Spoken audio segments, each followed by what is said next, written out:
Okay, so now we are going to our third presentation, and very pleased to have, even if I'm not one of the organizers, but as the chair for this session, you are Joseph Ketchel, from l'Université de Chiang.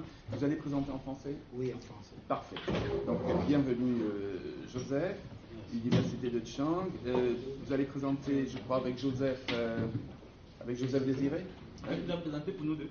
Voilà, c'est Joseph qui présente. Au niveau des questions, peut-être. D'accord. Donc, vous avez 15 minutes. Ensuite, discutant, plus on fait un petit cercle de questions. Et puis, vous avez 10 minutes pour répondre. Ça va? Voilà. À vous. Merci de me permettre de prendre la parole ici. Je me sens très honoré d'être là. Je me sens en même temps quelque peu redevable je me dois de présenter quelque peu mes excuses pour le retard que j'ai accusé. Vous savez, j'ai passé la nuit à l'aéroport d'Ankara. C'était un transit pour Paris et on a un avion qui a eu une panne de 7 heures. Donc on a dû passer la nuit. J'aurais dû arriver hier. Bon, nous ne venons que d'arriver. D'ailleurs, je suis là avec ma grosse valise. Je suis directement passé ici. Bien, je vous remercie d'accepter mes excuses. Bien, le travail que nous avons fait, c'est un travail qui porte sur une analyse comparative. Nous comparons le budget participatif tel qu'il est mis en place au Cameroun et en Tunisie. Il est intitulé « Autoritarisme participatif versus participation encadrée, une étude comparée du budget participatif des communes en Afrique à partir du Cameroun et de la Tunisie ». Bien, il s'agit surtout de rendre compte d'un processus en s'intéressant aux situations concrètes et aux trajectoires de changement politique qu'impulse le budget participatif. L'étude repose essentiellement sur une enquête ethnographique comparée et menée depuis près de 4 ans au Cameroun et en Tunisie. Nous comparons 2 municipalités au Cameroun, mais 2 municipalités en Tunisie, mais également comment ça s'opère, le processus du budget participatif opère en Tunisie et au Cameroun. Il s'agit précisément des municipalités de Lamarsa et de Saxe en Tunisie et celles de Yaoundé 6 et de Bacham au Cameroun. La question centrale, c'est comment comprendre le budget participatif dans les 2 pays.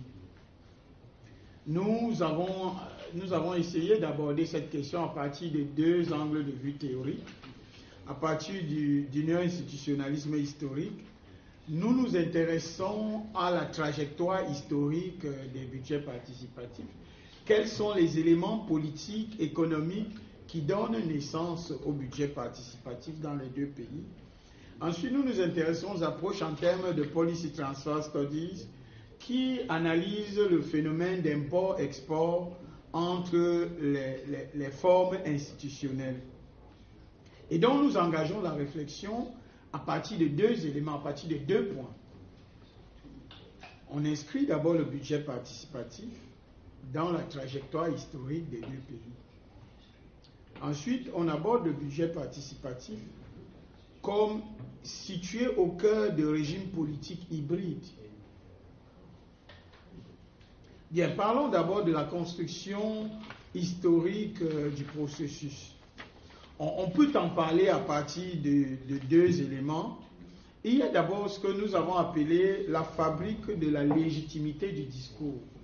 Il y a tout un discours, il y a toute une ingénierie sociale de la fabrication de la légitimité du budget participatif dans les 2 pays. Et ensuite, nous nous intéressons aux modalités de mobilisation autour du budget participatif. S'agissant précisément de l'émergence du budget participatif, on va dire que c'est un processus qui est socialement et historiquement construit, que ce soit en Tunisie ou au Cameroun. C'est un processus qui est à mi-chemin entre les mobilisations sociales ou populaires en faveur d'une plus grande ouverture démocratique dans les deux pays, mais également d'une volonté étatique d'encadrer les dynamiques populaires tout en apportant une réponse aux demandes de ces populations.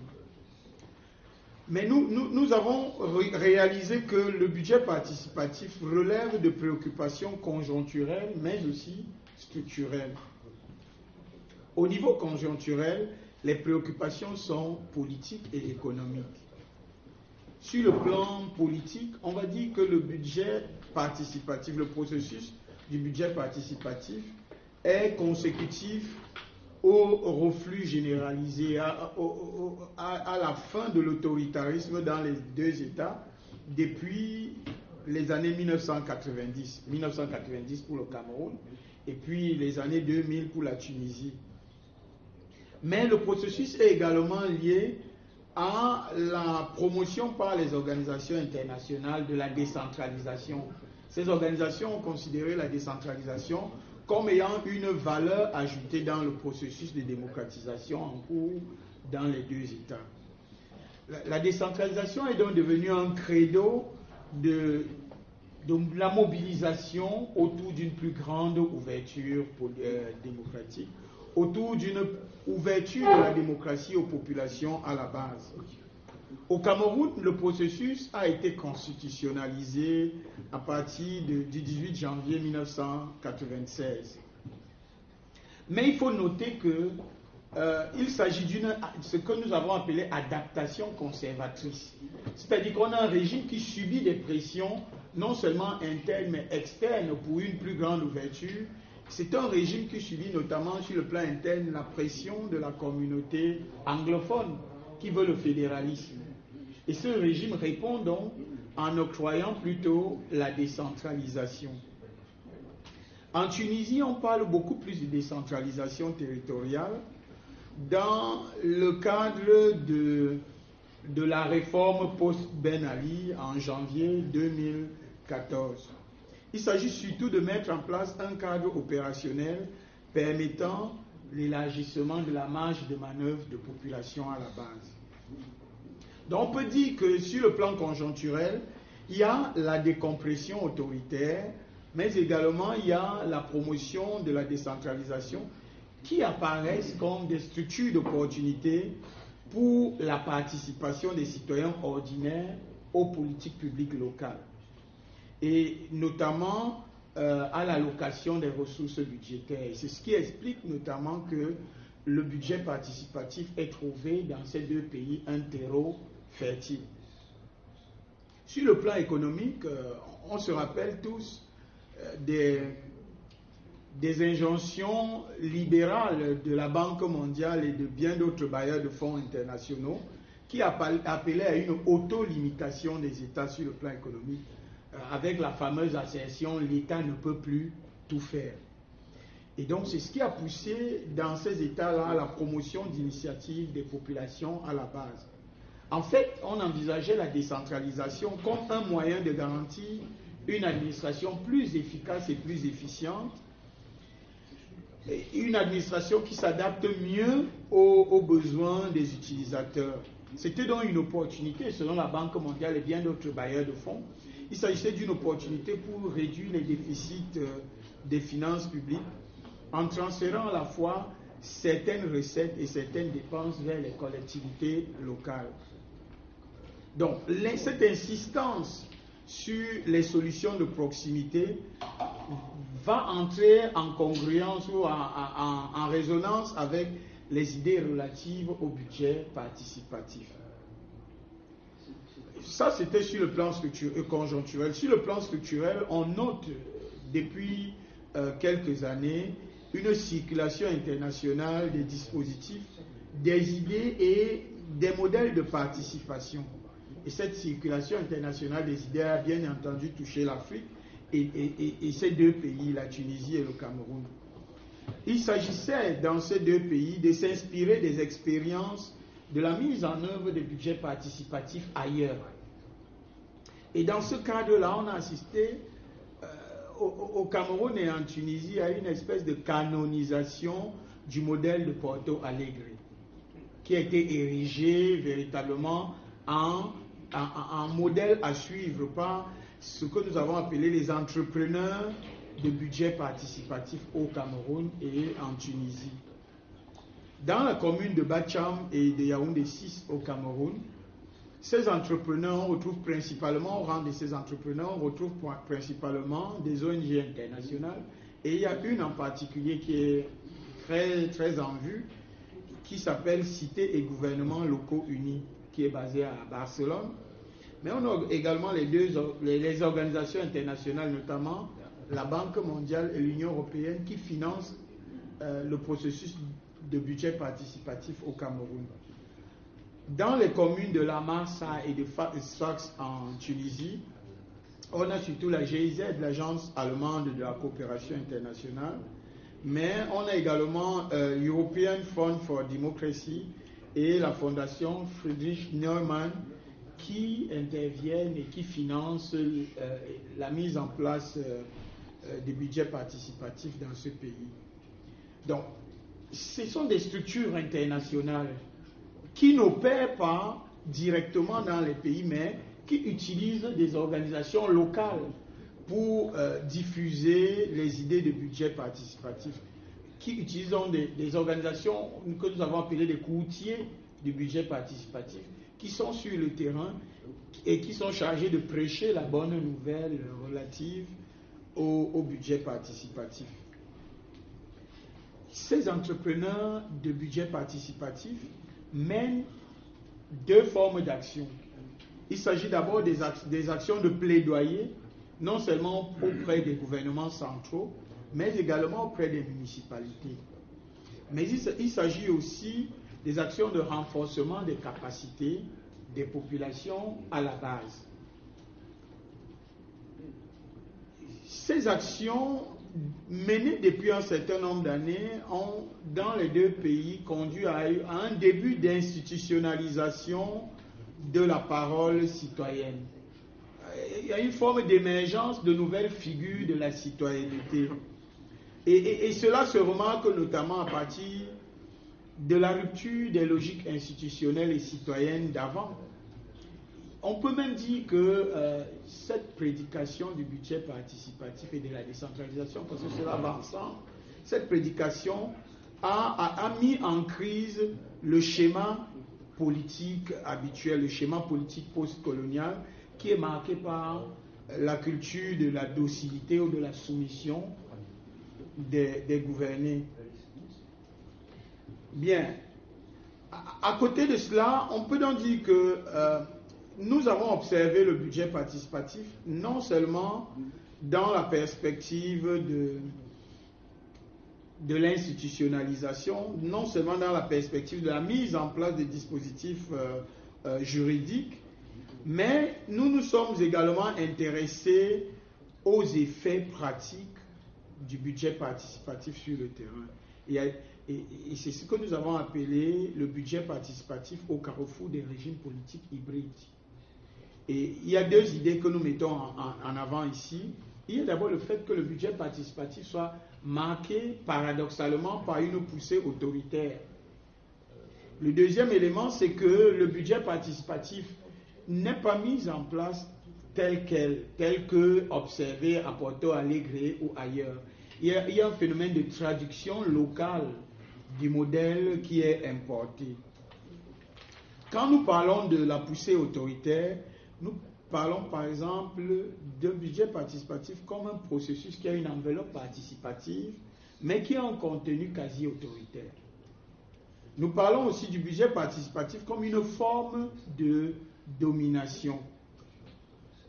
Lorsque nous parlons de forme de domination, on indique que ce soit le pouvoir central ou que ce soit les municipalités, il y a un processus de canalisation du budget participatif de manière à contrôler ceux qui intègrent le processus, de manière à sélectionner même à la base ceux qui participent au processus. Cela permet donc, notamment aux autorités municipales, de rester les maîtres du jeu. Parce que nous mettons en évidence ce conflit de légitimité. Il y a deux légitimités qui s'affrontent.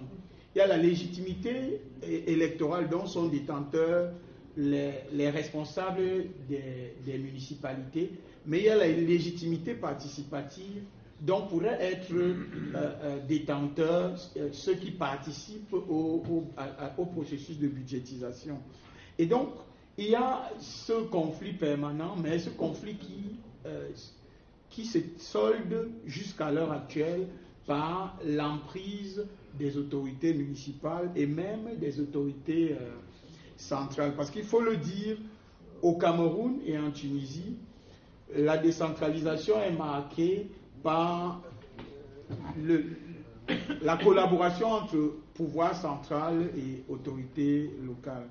Je vous remercie pour votre attention. Merci beaucoup. Merci pour cette présentation qui n'est qu'une petite partie, je dirais, de ce qu'il y a dans le texte. Hein, mais que, je crois que les textes ont circulé, si je ne me trompe pas. Non, pas que les textes. Ah, simplement. Donc, beaucoup plus que dans la présentation, mais enfin, en 15 minutes, c'était difficile. Et donc, je vous propose qu'on écoute maintenant la discutant, Amine Halal. Amine, voilà, 15 minutes pour réagir. Je vais essayer de me tenir aux 15 minutes. Je remercie tout d'abord Joseph pour cette invitation. L'opportunité qu'elle m'offre d'écouter, d'apprendre et discuter avec vous. Joseph illustre un peu, par sa propre trajectoire de mobilité, la fluidité de ces choses contemporaines que nous étudions aujourd'hui, que nous appelons démocratie participative et que nous allons étudier autour, ou plutôt ancrer en Afrique. En effet, j'ai rencontré Joseph, si je ne m'abuse et si je n'ai pas oublié, à son époque lyonnaise, et puis en Tunisie. Et nous voilà réunis à Samy alors que monsieur est à Berlin, et que nous allons nous retrouver cet automne à Tunis. Merci Joseph pour cette invitation. Merci aux deux Joseph, donc le deuxième que je découvre, pour le texte que j'ai eu la chance de lire dans sa version préparatoire. Celui-ci a bien entendu plusieurs intérêts, je ne peux pas tout les lister, j'en retiens néanmoins 3 peut-être pour l'ensemble de la discussion. Tout d'abord, il est fondé sur une comparaison croisant des terrains de recherche, on va dire, loin des centres producteurs habituels sur lesquels on travaille, dès lors qu'on travaille sur la circulation, de la participation, des dispositifs participatifs. Une comparaison dans les Suds, pour le dire comme certains le disent encore. Une comparaison hors aire culturelle, ce qui nous immunise, je l'espère, en tout cas, nous empêche de tomber dans les pièges de l'allant de soi culturaliste qui est assez répandu. Le deuxième point, pour raisonner en termes de circulation d'importation, les cas sélectionnés au Maroc et en Tunisie me semblent très pertinents, notamment car ce sont des situations emblématiques, c'est moi qui dis, des situations emblématiques des arrangements autoritaires avec les injonctions internationales de participation, de démocratie participative. Enfin, les situations choisies sont par ailleurs bien plus contrastées que nous semble le montrer une comparaison terme à terme Tunisie et Cameroun. J'y reviendrai plus tard, puisque ce que observent nos deux Joseph, c'est une variété, à travers une variété de focales, différents niveaux, mezzo, micro, etc., dans lesquels se déploient ces budgets participatifs.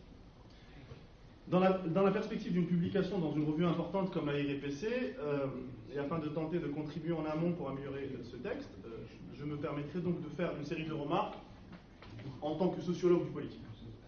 Je ne sais pas faire beaucoup plus que ça.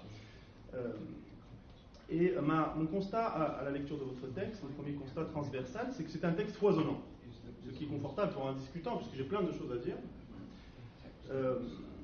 Il est foisonnant, et c'est le risque d'ailleurs d'une analyse comparative. Pour qui se frotte vraiment à une analyse comparative, il est assez difficile de cadrer la construction d'une analyse comparative. Donc c'est un texte foisonnant puisque c'est une analyse comparative et ambitieuse. Le texte est foisonnant et j'en veux pour preuve, si je reprends les 7 thèmes très bien synthétisés par Yves Cabane ce matin, sur 7 éléments dont il parlait, qui sont en filigrane de notre journée d'études, eh bien votre texte en aborde au moins 5. Vous avez effet inattendu et attendu de ces dispositifs, c'est présent. Nouveau clientélisme, déstructuration des sociétés civiles, je te paraphrase Yves Cabane, c'est effleuré. Redéfinition des espaces publics, surtout au niveau des territoires, c'est abordé.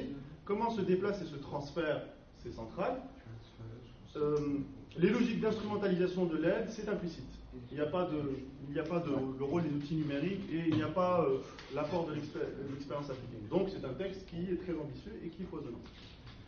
Mais en vue d'une publication dans un article de revue, c'est peut-être un peu trop, et j'essaie donc de vous livrer mes remarques en vue d'un resserrement du texte, sans faire les choix à votre place. Donc je vais vous livrer 4 gros paquets de remarques.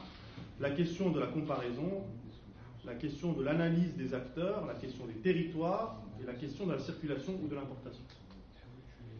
Premièrement, donc, à mon sens, il est nécessaire d'effectuer un resserrement comparatiste.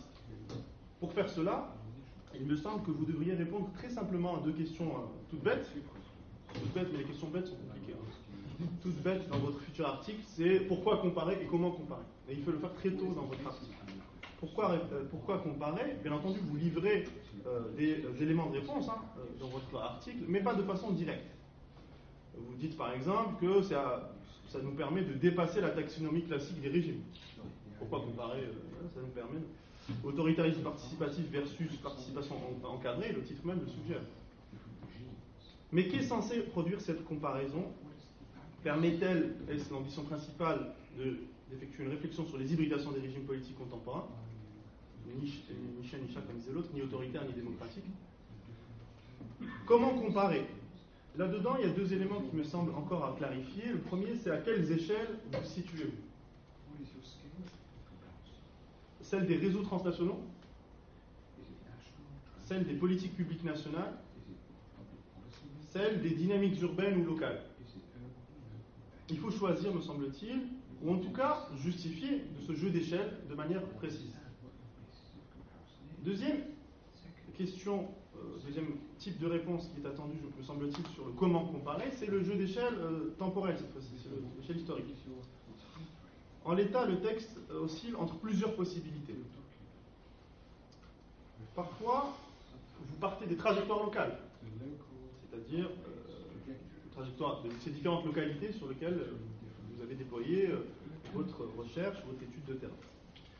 Mais même sur les trajectoires locales, on se demande parfois, sont-ce des trajectoires institutionnelles qui vous semblent importantes, en lien avec les politiques de développement des budgets participatifs?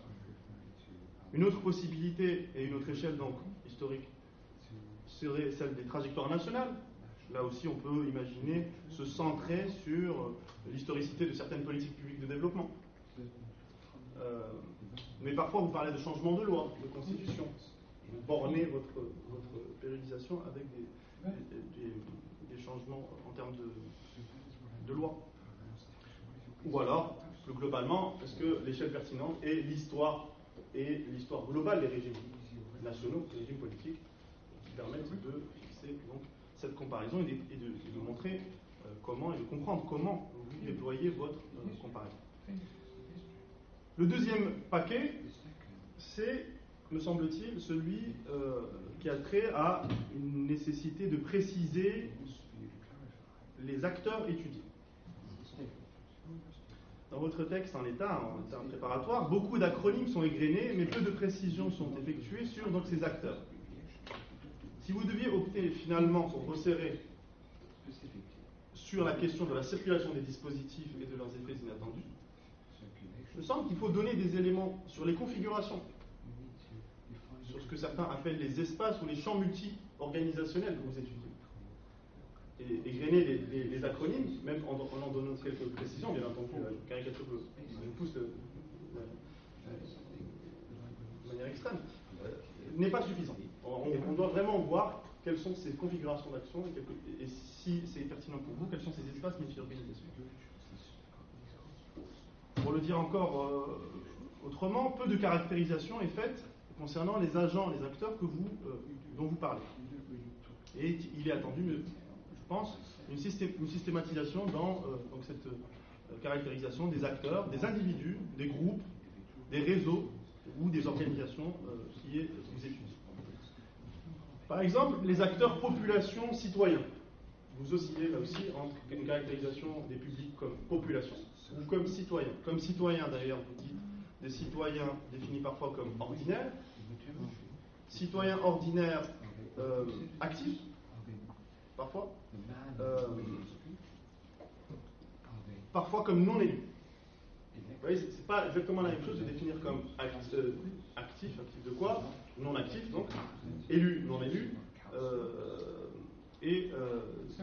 on disait ça, parfois non élu, parfois citoyen actif. Bref, caractérisation des acteurs. Est-ce que, par exemple, une catégorie que vous utilisez, la catégorie de société civile, est utile ou suffisante? Encore une fois, il faut trancher, il faut définir et trancher. Pour le dire encore différemment, quels critères sociologiques sont pertinents pour rendre compte de ces présences, terme que vous employez, que je trouve très élégant. Par exemple, vous parlez de l'importance des capitaux culturels,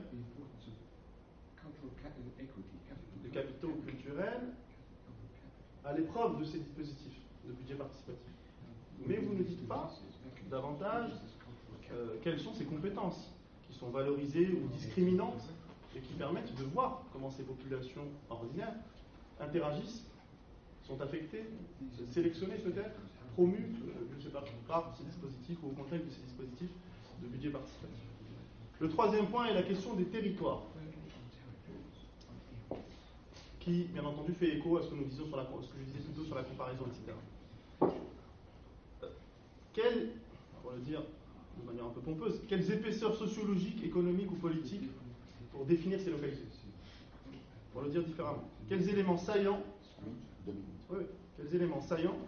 permettent-ils de comprendre le déploiement de ces dispositifs, de ces budgets participatifs dans les localités que vous avez sélectionnées?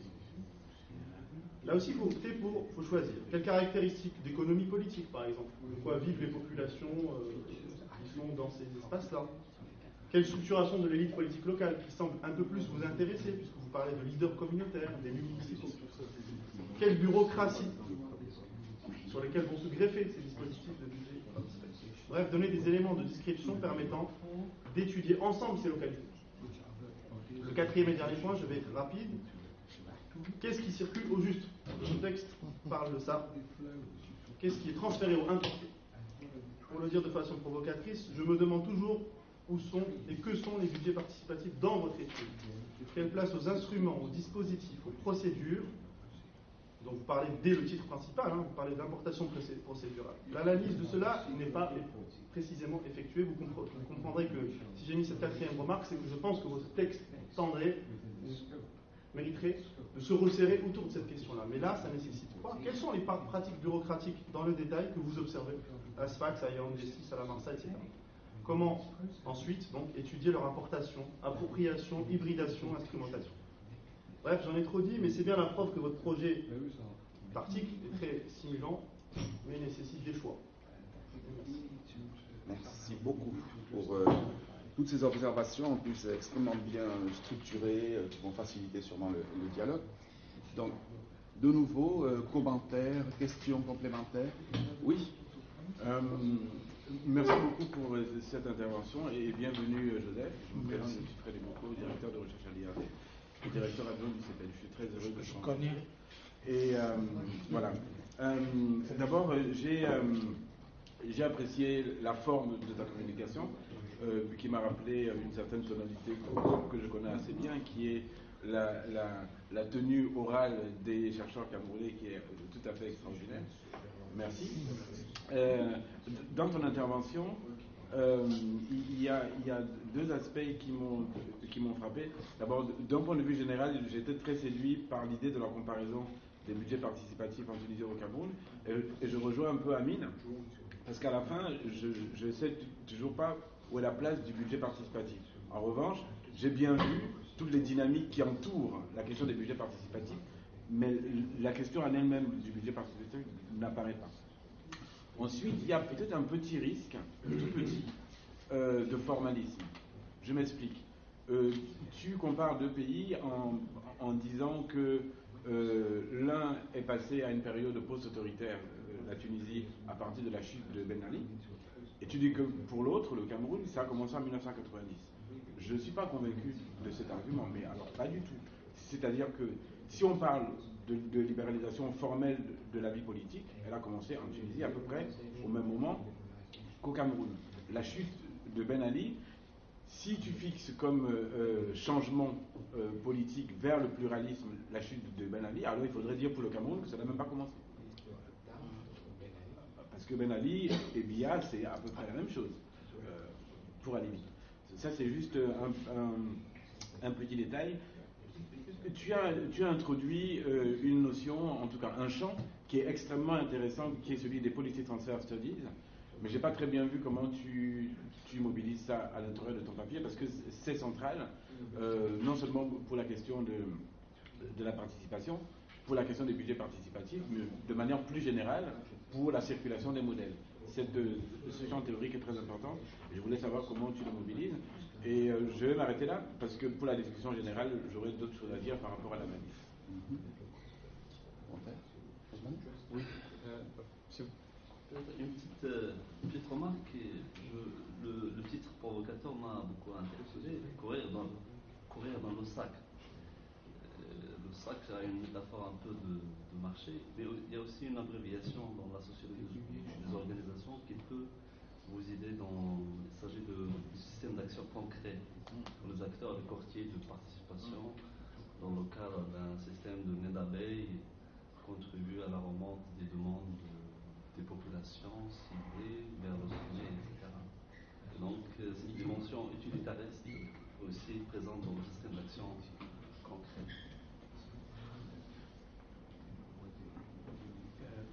Merci. Osman?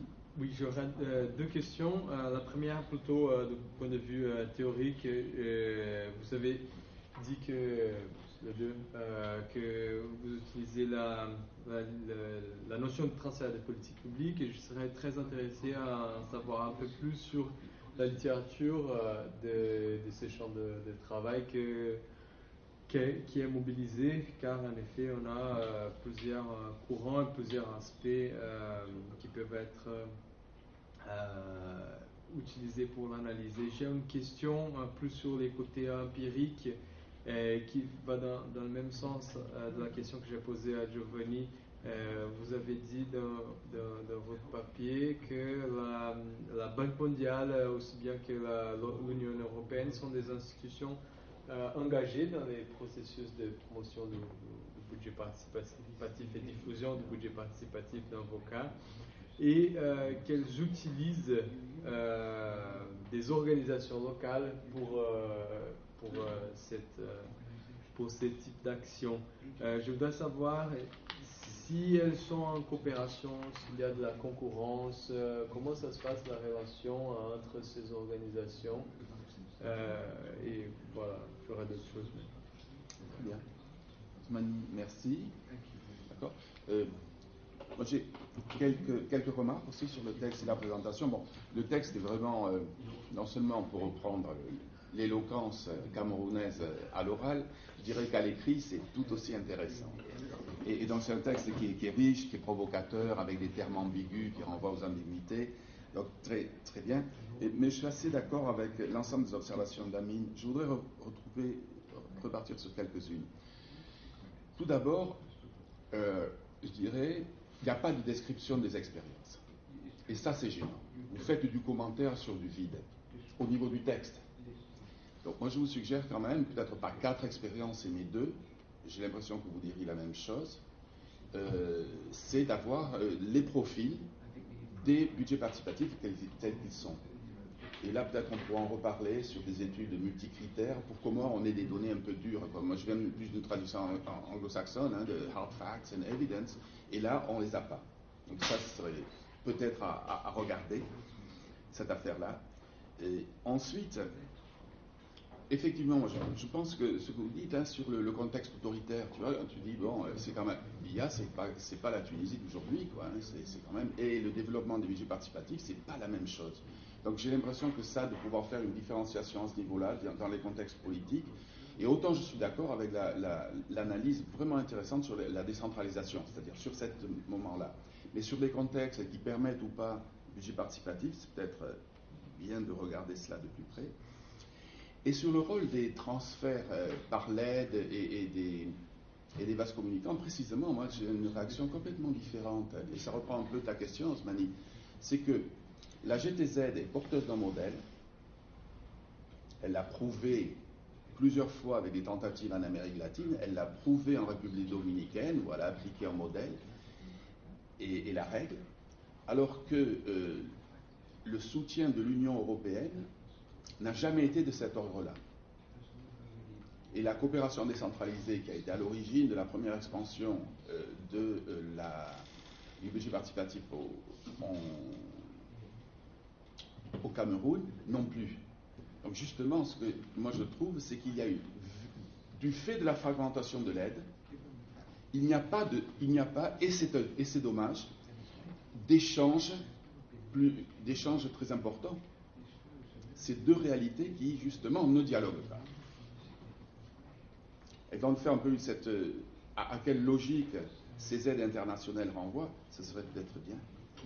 J'aimerais reprendre un des points que disait Amine aussi, une autre observation, c'est que une chose, c'est dire l'action associative, c'est à SOAL, c'est-à-dire des organisations de professionnels qui portent de l'appui.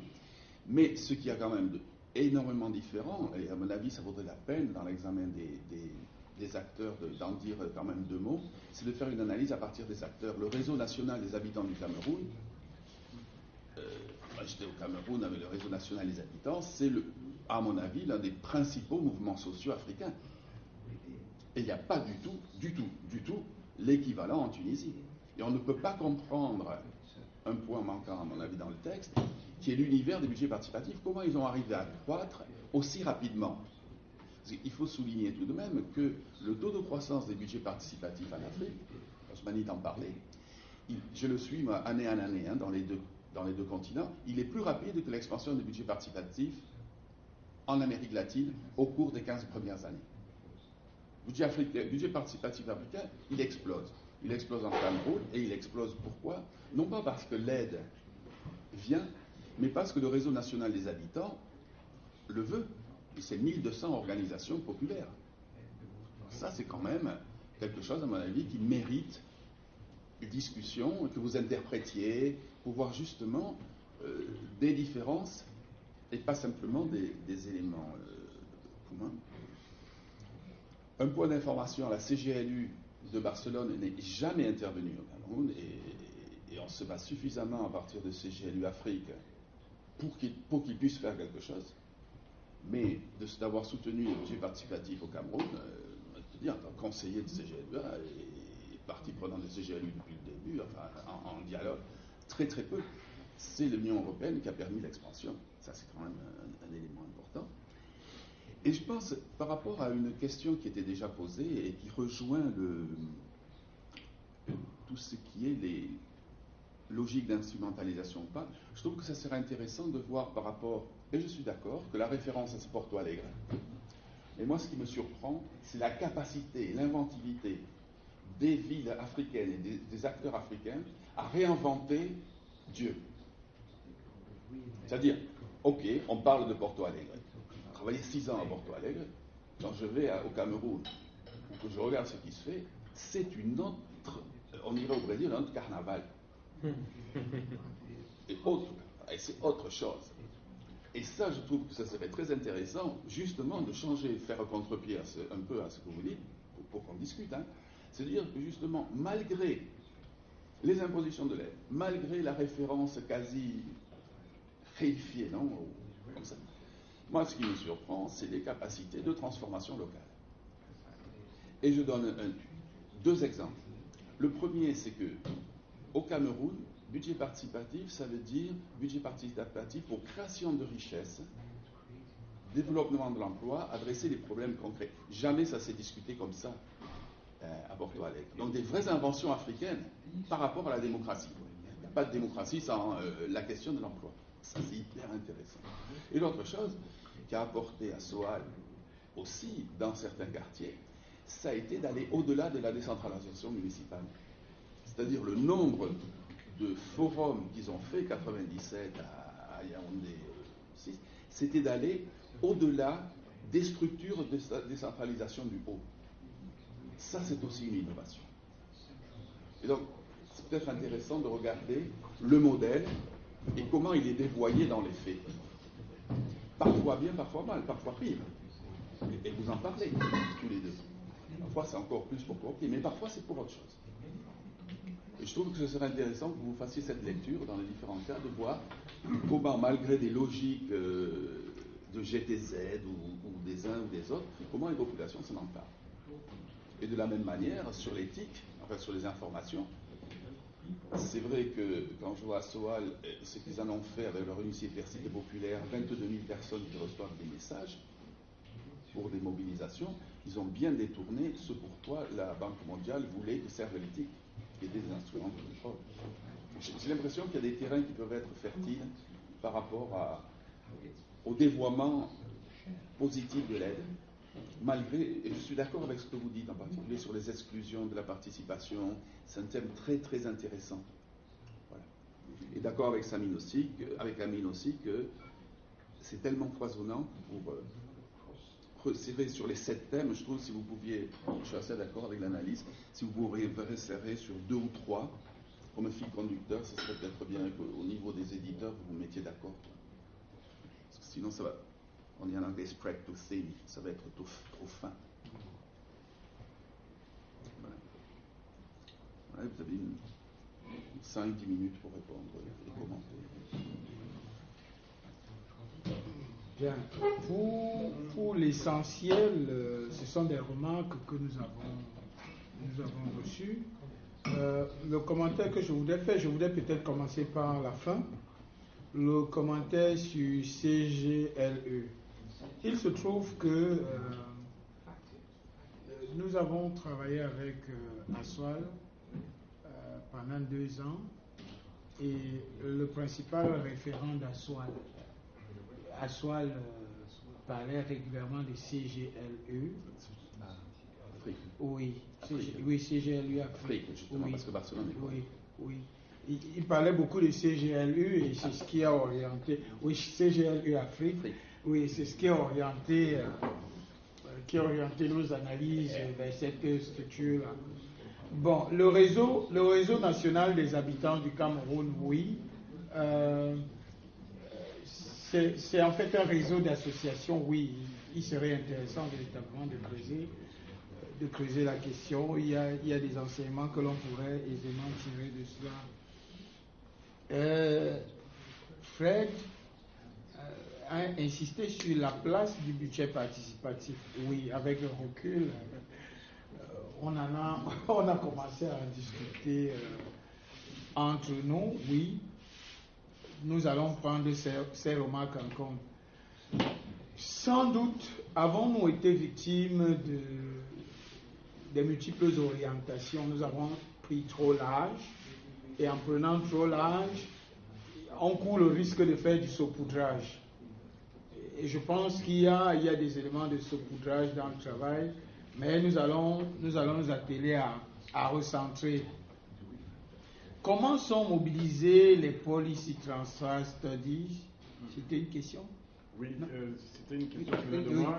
Osmani a posé exactement la même question. Oui, comment sont mobilisés? Quelle est la littérature que nous convoquons? Nous avons essentiellement travaillé avec Marsh et Dolovitz, Learning from Abroad.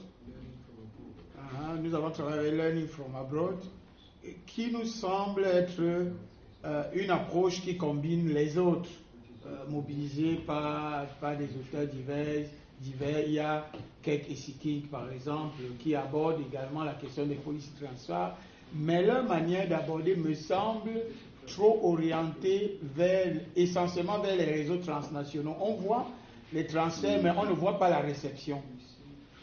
Alors que chez Dolovitz, il y a ce double mouvement, transfert et réception. C'est pour ça que l'approche de Dolovitz nous a semblé être la plus pertinente. Et c'est pour ça que dans la première partie, nous insistons sur la circulation, même si, bon, je ne vais pas revenir sur les remarques, on va davantage insister sur le contenu de la circulation, les éléments de contenu. Et dans la deuxième partie, quand on parle de la réception est essentiellement faite de traduction. Peut-être va-t-il falloir insister sur les éléments de Yves Caban, la capacité de réinvention, la capacité de transformation locale, notamment l'idée de création de richesse et d'emploi. Mais voilà essentiellement les deux éléments. Les deux éléments, c'est réception, c'est transfert et puis réception. Banque mondiale, Union européenne engagée dans le budget participatif, organisation locale, s'agit-il de concurrence ou de coopération? Il me semble qu'il s'agit plus de coopération que de concurrence. Il me semble que les deux structures s'auto-nourrissent sur le plan de la légitimité. L'Union européenne s'appuie sur les organisations locales pour construire sa légitimité. Et ces organisations locales, elles aussi, ont besoin de l'appui financier de l'Union européenne pour asseoir leur domination dans ce qu'on pourrait appeler le marché des organisations de la société civile. Je crois que je vais m'arrêter là. Donc, je vais peut-être qu'on peut observer quelques éléments. Puisqu'il a dit tout à l'heure, on insiste beaucoup sur la réception, je voudrais indiquer ici que notamment pour ce qui est de la réception de cet étau participationniste, nous sommes revenus sur. Parce qu'il y a des travaux quand même qui ont été faits notamment sur le Maroc. Mohamed est là, bien sûr la Tunisie, puisqu'elle est là, que ce soit le dernier papier de 2016-2010, c'est fait le Maroc, Tunisie. Donc, sur effectivement comment est-ce que l'étude participative est repris par les acteurs et comment est-ce que tout cela est mis au service d'une volonté d'encadrement ou d'étouffement des dynamiques populaires. Donc, il faut dire que, comme il a dit sur la question, c'est l'une des choses qui nous préoccupe le plus. Parce que, pour prendre le cas de la Tunisie, surtout que je suis également un acteur situé en Tunisie, parce que j'ai travaillé avec la Fondation pour le Futur, Fondation pour le Futur. Je leur ai fait un rapport sur les besoins de capacité sur la société civile. C'est eux qui ont invité Bachir pour faire la formation, etc., etc. Et qu'ensuite, à l'Action associative, j'étais leur sociologue pendant 1 an. Donc c'est moi qui les ai accompagnés pour la mise en place des BP. Mézé Bouguiba, Dabès, Damas, etc. Ah oui. Et que, avec Giovanni et Bachir, nous avons organisé une session au Forum Social Mondial 2015 qui a également permis, il parlait tout à l'heure, Osmani, sur le fait, dans ton texte, lorsque tu dis on ne mobilise pas assez, combien d'espaces transnationaux permettent la diffusion du BP. Il y a un texte qui va apparaître dans les actes du colloque du GIS, où j'en parle, notamment à partir du Forum Social Mondial de 2015 à Tunis, qui a été un espace justement transnational, et où justement il y avait des gens de Chefchaouen, je dis tout Chefchaouen, du Maroc, je n'arrive pas à dire ça correctement. Chefchaouen. Et d'autres acteurs, et que d'ailleurs, par exemple, c'est à ce moment-là que, enfin, ça montre bien la connexion, mais bon. Tu verras le texte, Inch'Allah, il va paraître quand Michel Fougnou et Gilles vont s'en occuper dans quelques semaines, quelques mois. Donc, on est là-dessus. Et pour finir, aussi bien sur la question, il y a certes tout le fait que les organisations internationales coopèrent. Ben, cette coopération peut être antagoniste. Il faut savoir que, par exemple, bon, on n'a pas parlé de ça dans ce texte-ci, peut-être qu'on va le faire, mais il faut savoir par exemple que pour ce qui est le cas de la Tunisie, il y a eu un conflit extraordinaire autour des options précédentes que les deux organisations pour la Banque mondiale et l'Union européenne en matière de décentralisation, qui a conduit à l'éviction du représentant résident de la Banque mondiale en Tunisie, avec une implication importante, notamment des acteurs étatiques. La personne qui est le grand patron de la décentralisation en Tunisie, qui est Mokhtar Hamami, un directeur de collectivité depuis très très longtemps et qui a construit l'ossature centralisatrice de la Tunisie post-Ben Ali. Donc, effectivement, on parle d'une première mouture. Donc, il y a ces questions-là qui vont être là. Mais nous voulons beaucoup insister sur les inventions. Nous allons insister également sur les inventions.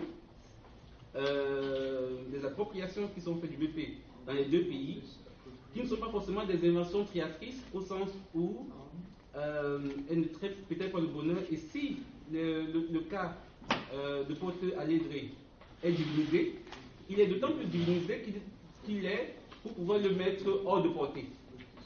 En d'autres termes, on le sacralise, on le divinise pour ne pas pouvoir prétendre à devenir comme lui. Parce que ce qui est divin est hors de la portée des hommes et des femmes. Bref. Donc, je pense que le texte, effectivement, on va recentrer, on va faire un certain nombre de choses, mais effectivement, il y a une très bonne discussion là-dessus. Et c'est de ce point de vue également qu'on voudrait apporter le point 7, qui est sur qu'est-ce que l'étude de la participation, de quelle manière et en quoi est-ce qu'elle contribue aux études sur la participation dans le monde, les études sur la participation en Afrique. Je pense qu'en regardant les modes d'appropriation, les usages instrumentaux de la participation en Afrique, oui, on pourra peut-être, dans le prochaine mouture, on va apporter quelques éléments de réponse. Bien. Pour clore un peu cette session, je pense, et pour moi ça renvoie à la présentation d'Osmani, mais aussi à l'indication que tu viens de faire et que vous avez dans votre texte, de la même manière qu'on a eu, pour resituer dans cette paysage institutionnel, je crois qu'on ne peut pas séparer le rôle des africités et des forums municipaux du forum social mondial. Parce que quand même, les plus gros échanges qu'on a eus sur les budgets participatifs en Afrique, ça a été celui de Dakar, mais c'était au Forum social mondial. Et là, c'était d'autres personnes. Et je pense qu'il y a une dynamique africité, forum social, de même à Tunis, tu le soulignes, ça a été un moment. Et les gens de Chef Chaouane, quand tu y vas, ils se souviennent. Et ils étaient tristes de ne pas pouvoir y aller, tous, etc. Donc moi j'ai l'impression que, de la même manière, on disait, c'est quand même au Forum social mondial et au Forum des autorités locales à Porto Alegre que Jean-Pierre Elongbassi et la CGLU Afrique, qui est la seule donc à s'intéresser, c'est là que ça s'est ouvert. Donc le rôle du Forum social mondial, dans une perspective de transfert, c'est peut-être quelque chose qu'il faudrait au moins citer quelque part, je dirais, parce que c'est vrai qu'il a été...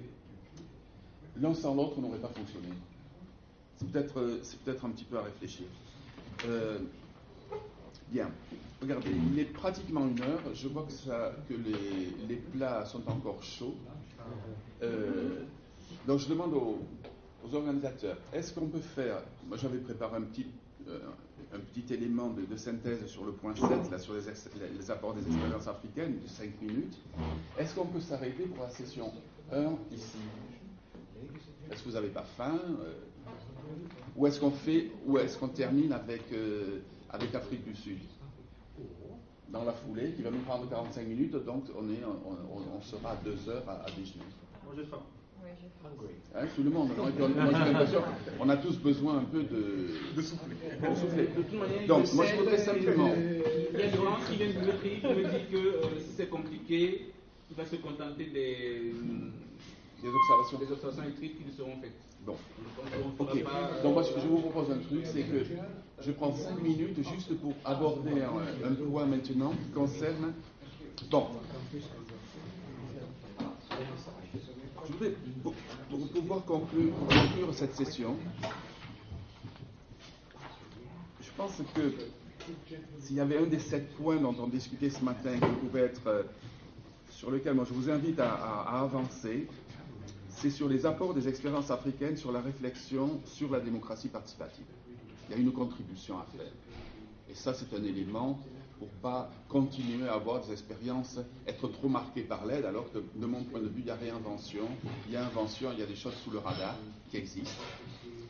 Et j'en citerai quelques-unes qui, à mon avis, sont importantes, mais je ne connais pas tout. Vraiment, loin de là, vous avez creusé tout cela. La première, c'est quand même, et il faut le relier à mon avis à un des thèmes que vous aviez, c'est sur la notion d'espace public, autant comme lieu d'impact sur les politiques publiques, comme espace concret dans la ville qui sont générés par les budgets participatifs. C'est-à-dire, c'est pas ce que produit le budget participatif dans la production urbaine, c'est pas n'importe quoi. Et là, je fais référence à Lefebvre, espace et société, droit à la vie. Je ne serai pas très long, vous n'en faites pas.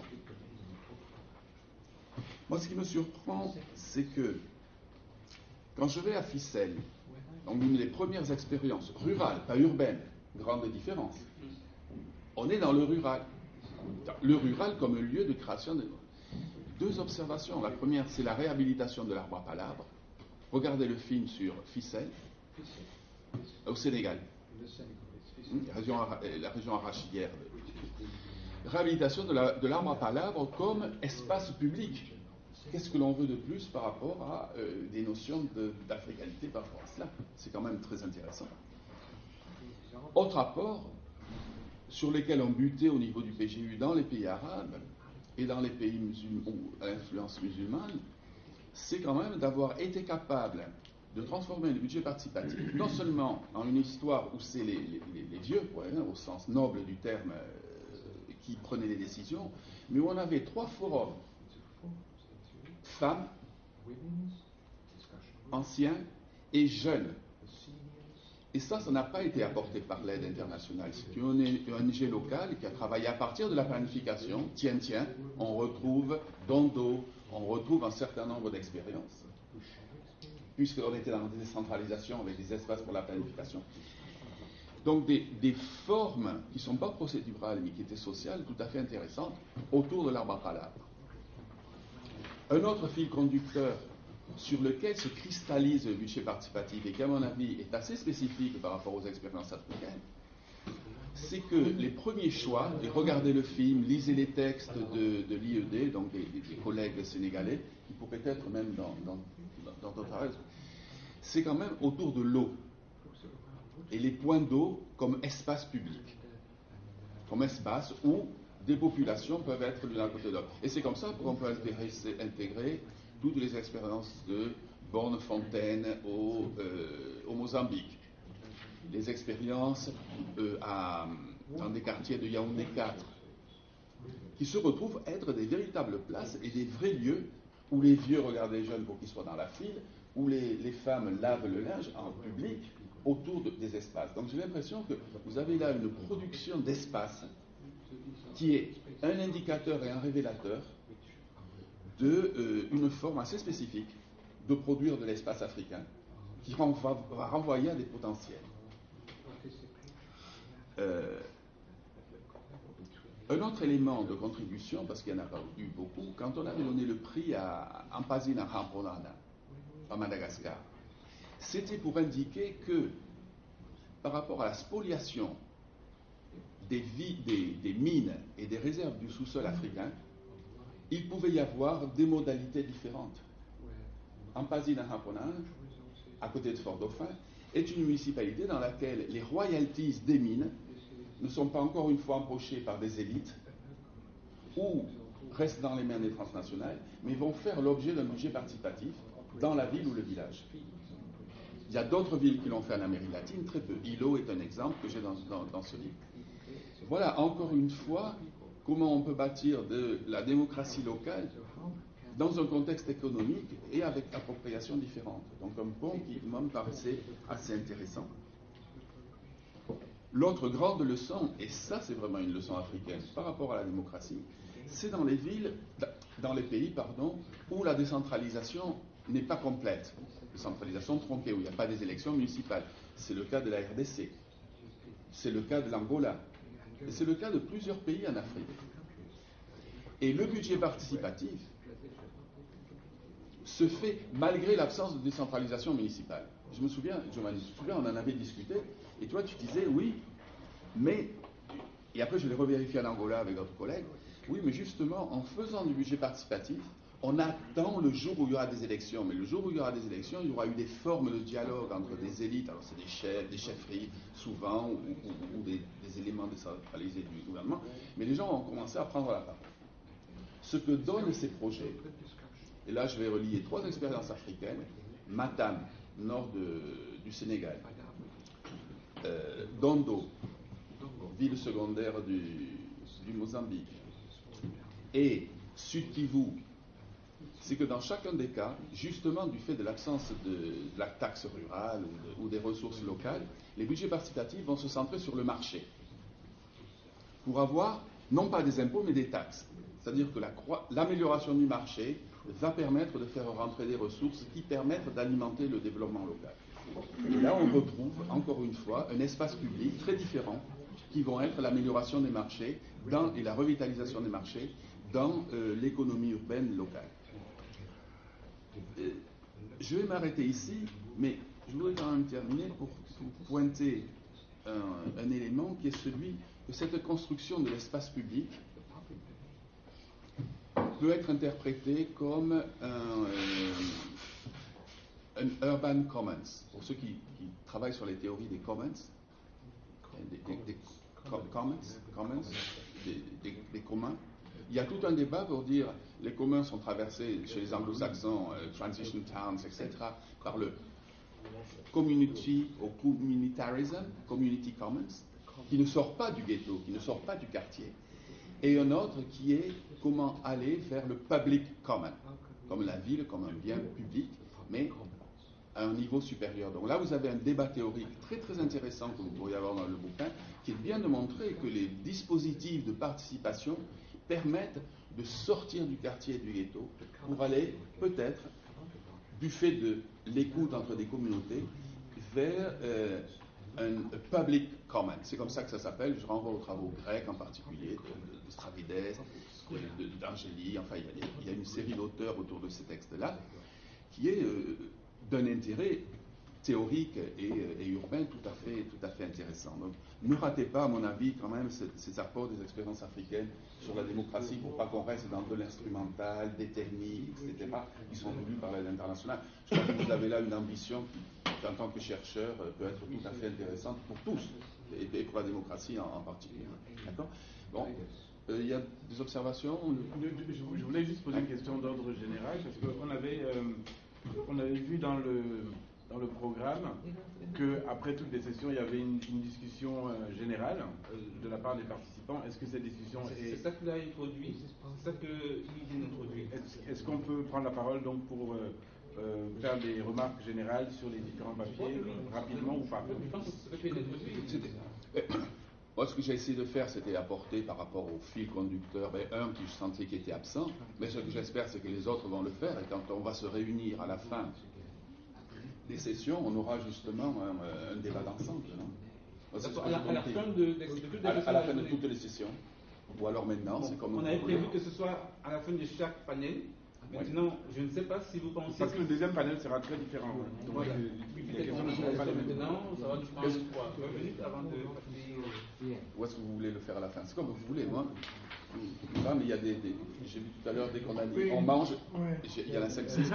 Oui, mais c'est pas 45 minutes, c'est juste quelques questions et remarques d'ordre général sur le panel. Ça va? Vous voulez ça? C'est bien? C'est bien. Parce que moi, vous êtes d'accord? C'est bien. Vous êtes... C'est bon? Ouais. Bon. Donc, dernier moment du panel, ce sera donc d'avoir des éléments, des commentaires d'ordre plus général qui pourront être utilisés dans l'après-midi et dans le livre. Qui veut prendre la parole? Oui.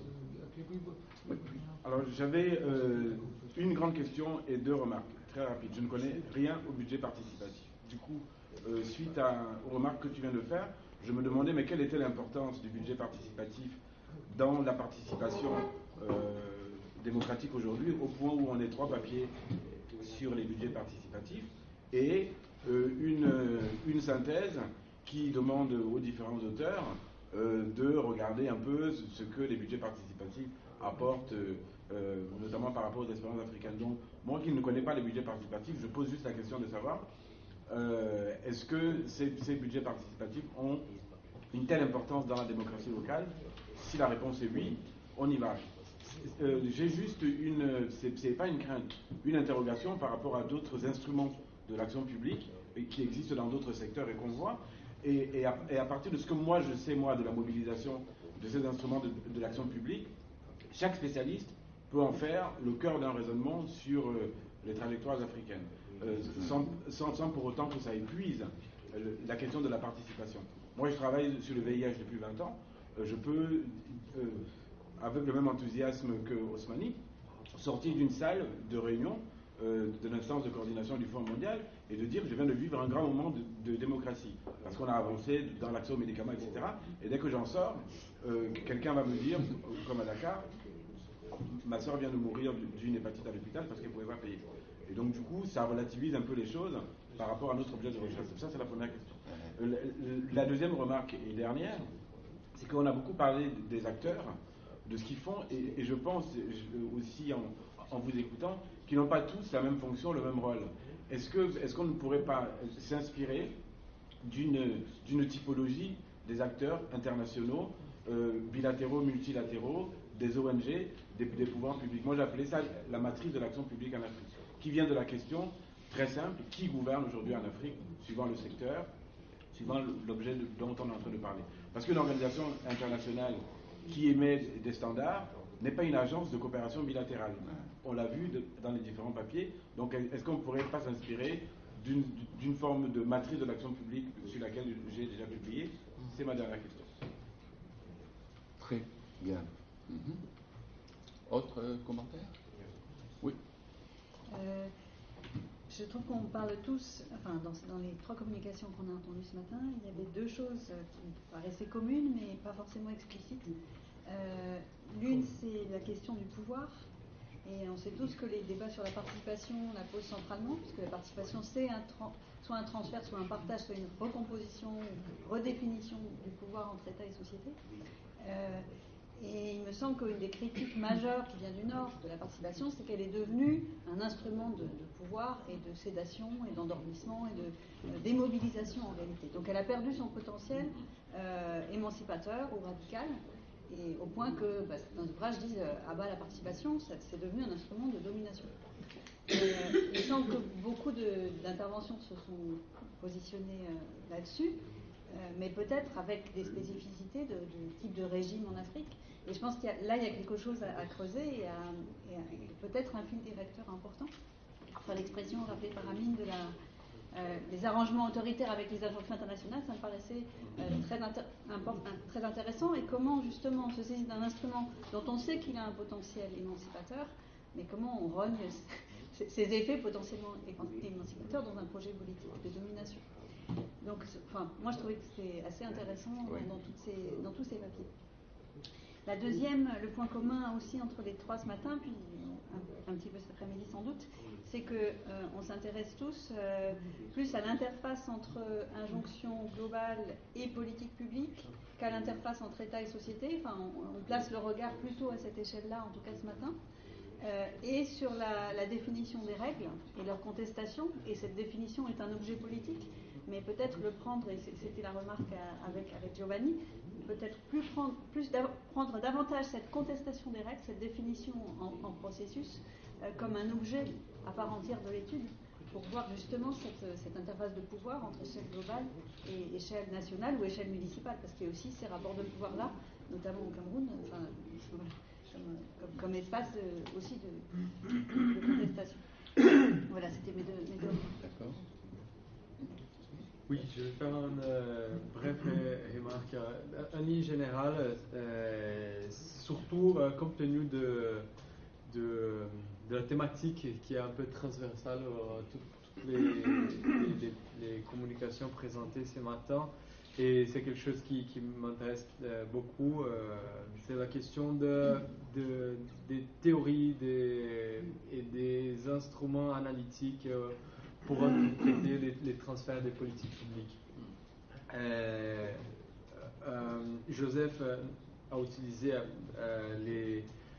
les modèles des Dolovice et Marsh, et personnellement, travaillant depuis 10 ans avec les questions des transferts et ayant organisé un séminaire international sur la diffusion internationale des politiques publiques l'année dernière au Brésil, nous avons avancé beaucoup avec les notions, les catégories analytiques pour interpréter ces phénomènes. Et je crois que c'est important de penser quels sont les concepts plus intéressants qui nous permettent d'interpréter les objets qu'on analyse. Notamment, par exemple, Dolovice et Marsh ont un modèle très carré et surtout pensé sur les transferts, et ça c'est dans la littérature en général, du nord au sud.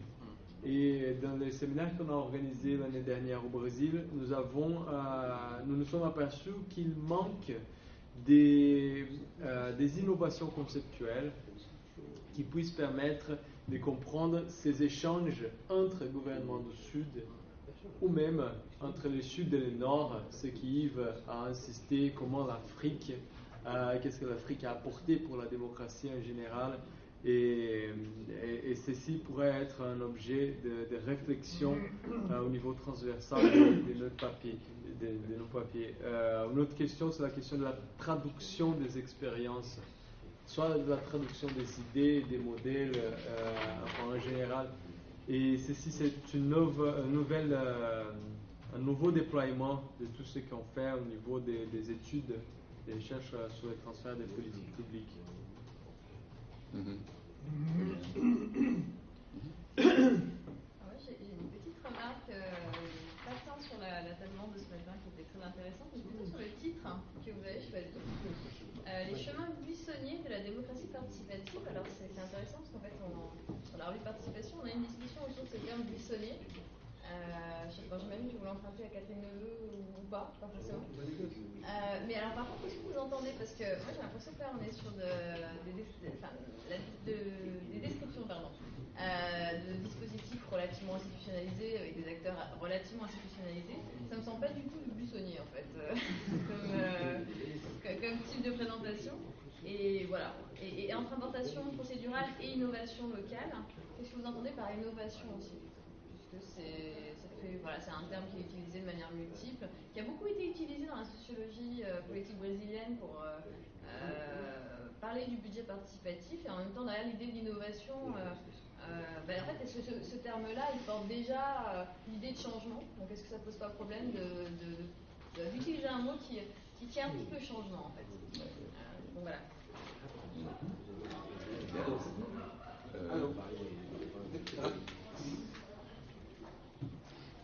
Une petite remarque, c'est que l'ensemble des présentations ce matin parlent du local, du local, de ses liens avec la société civile d'une certaine forme autour des budgets participatifs, des injonctions de l'aide et de leur impact, et laisse de côté quand même l'élément central des réalités, c'est les politiques de décentralisation. C'est pour ça que c'était tout à fait bienvenu que vous le fassiez. Mais regardez, on parlait de CGLU Afrique ce matin. Dans leur conseil d'administration, c'est le seul des chapitres au niveau mondial qui sont des villes, des gouvernements locaux, qui ont les ministres de la décentralisation ou leurs équivalents suivant les pays. Et donc, j'ai l'impression que ne pas avoir à un moment donné dans cet espace public le rôle des gouvernements centraux, comment tout cela s'inscrit quand même dans des contextes de décentralisation un peu comme vous l'avez fait, et de manière plus générale, est-ce que ça va être un potentialisateur d'un nouvel espace public ou pas, me semble important. Mais c'est difficile de faire sans avoir cet acteur-là. Et je trouve qu'il a été un petit peu laissé pour compte au cours des différentes discussions. Alors que, comme tu le soulignais dans la photo, la venue de l'ambassadeur du Brésil, ça nous a pris 1 an pour qu'il vienne assister à la signature, et c'est grâce à sa présence qu'ensuite il y a eu de la coopération avec la zone de l'ADC entre le Brésil et l'Afrique. Donc le rôle des gouvernements centraux comme multiplicateur et comme légitimateur est quand même peut-être important à considérer de manière plus générale. Est-ce que les auteurs veulent, les personnes qui ont présenté veulent réagir avant qu'on fasse la séance, ou vous gardez ça comme une question de réflexion? J'avais juste une réponse sur la question sur les terres. C'est buissonnier ou pas? Ah, la question buissonnier, il a précisé? C'est ça? Non, c'est ça la question. Alors, il y a Richard Vanegas notamment, il y a également Béatrice Thibou, par exemple de la Tunisie, et Tounsi. Donc, les références sont plus tunisiennes, souvent qu'autre chose. Et donc, effectivement, elle utilise l'usage du mot buissonnier pour parler de la manière dont le régime bénaliste va se saisir d'un certain nombre de doxes néolibérales, dites de démocratisation des sociétés, pour en faire des études de contrôle. Et donc buissonnier dans la mesure où ils n'empruntent pas de chemin. D'ailleurs, quelqu'un l'a énoncé tout à l'heure en disant, voilà, qu'on a le biais participatif, par exemple, pour prendre ce cas-là, qui est peut-être perçu comme un outil émancipateur et qui, dans certaines ailleurs, ne sera pas forcément. Ou pourrait, parce que l'autre chose qu'on n'a pas dit, qui, par exemple dans notre texte, mais qui devrait être sur lequel, et puis Amine l'a dit, il va falloir mettre en œuvre aussi le fait, en lumière, le fait que la légitimité électorale, même lorsqu'elle semble acquise, elle est contestée. C'est-à-dire qu'on est dans un processus où ces gouvernements locaux sont contestés, que les élections ne sont pas transparentes, etc. Donc, enfin, il y a et elles le sont depuis la libération, enfin, le pluralisme politique. Enfin, le retour au pluralisme politique, d'après 89. Donc, ça, il y a plein d'éléments qui manquent comme ça que je pense que lorsqu'on va essayer de qui seront plus clairs. Très bien. Bon, eh bien, il ne reste plus qu'à applaudir.